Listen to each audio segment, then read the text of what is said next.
So karon guys, totally nagbulag na gyud ming duha sa akong asawa niya.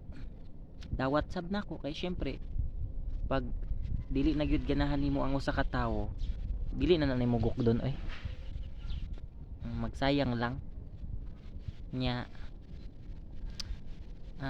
Dawat nako sa akong kaugalingon nga wala na jud mi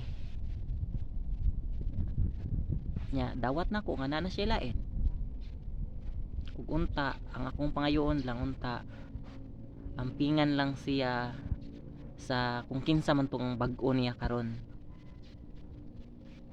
Kay kung makahibalo ta nga gipasakitan ra pud siya, kana may murag dili na ko madawat.